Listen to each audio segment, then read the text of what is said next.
a Fiocruz, a presidente Nízia Trindade volta a ser favoritaça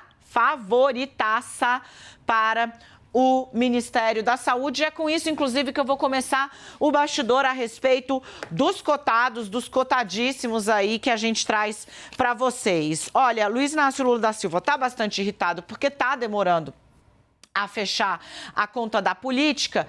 E isso travou a montagem do Ministério. Mas também fez com que algumas dúvidas elas fossem sanadas. Por exemplo, de que a saúde não vai para o Centrão. A saúde vai ficar com Nízia Trindade, um cargo técnico. Daniela, mas por que não nomeou ainda? Está aguardando a oportunidade, quer fazer uma leva e precisa do arranjo político com os partidos aliados para montar essa leva. Eu trago outros nomes para vocês, mas eu começo detalhando por que dá para falar que ela virou favoritíssima e que muito provavelmente é ela já batido o martelo.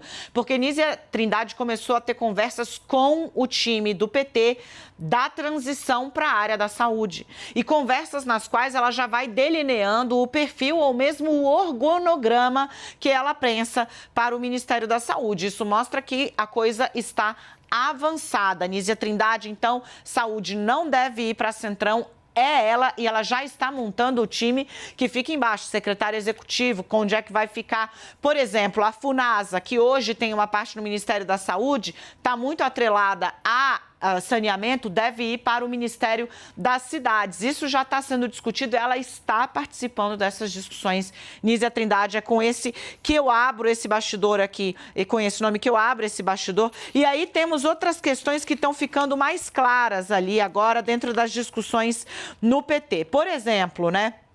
Luciana Santos, que é a vice-governadora de Pernambuco, é o nome que está aparecendo para assumir o Ministério das Mulheres, tá? É dela, ela do PCdoB, ela deve ser a indicada de Lula. Lula voltou a ter o problema na mão, que é, primeiro ele não queria boicotar, esvaziar o Senado, porque não pode ficar sem uma base forte e sólida no Senado. Mas agora já tem Camilo Santana na educação, senador. Renan Filho, aliado, filho de Renan Calheiros, senador, indo também para ministério.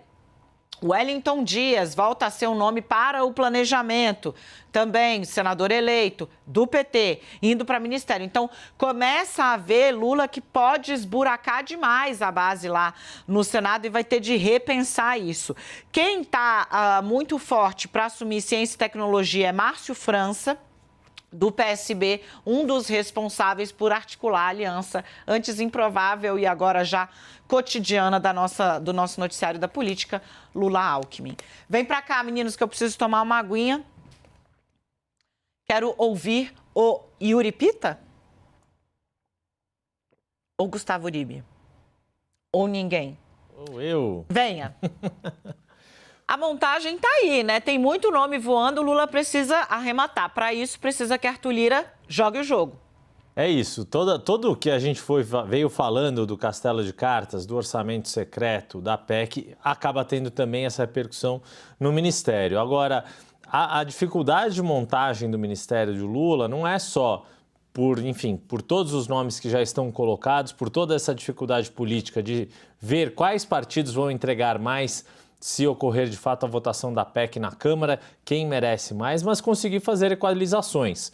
Para citar uma conta que tem sido feita de forma recorrente sobre o MDB, sobre a situação de Simone Tebet, o MDB da Câmara, o MDB do Senado, que daria 3 ministérios, ou seja, mais ou menos, pouco menos do que 10% de um ministério que está se desenhando aí com 37 pastas. Isso é bastante em proporção, em relação à proporção que a bancada tem de capacidade de entregar votos. A gente já falou disso aqui ao longo dessa semana no 360. Mas tem um outro aspecto, e aí a vantagem de compartilhar o estúdio aqui com o Lorival Santana, não só por compartilhar o conhecimento dele, acompanhando vocês, mas porque a gente estava aqui na hora que começou a mostrar a arte, o quanto Lula tem uma dívida aí social em relação à representatividade e diversidade do seu ministério, que também não está sendo fácil de ser cumprida. A gente, uma semana atrás, anunciou os 5 nomes, 5 homens, para o que seria a espinha dorsal do seu governo e pediu um pouco de paciência para ter a representatividade de mulheres e negros.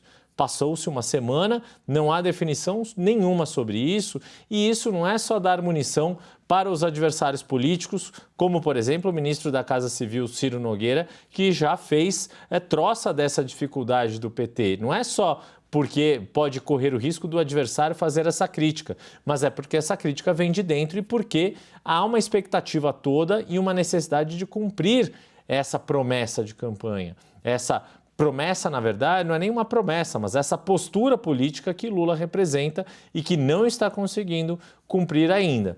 Claro que há toda uma expectativa para o que vem, a partir da semana que vem, com o anúncio dos ministérios, se é que ele vai ser completado antes do Natal ou se vai sobrar algo para a última semana do ano, mas fato é que não são fáceis os desafios para conseguir encaixar todas as peças. É a velha história de dança das cadeiras.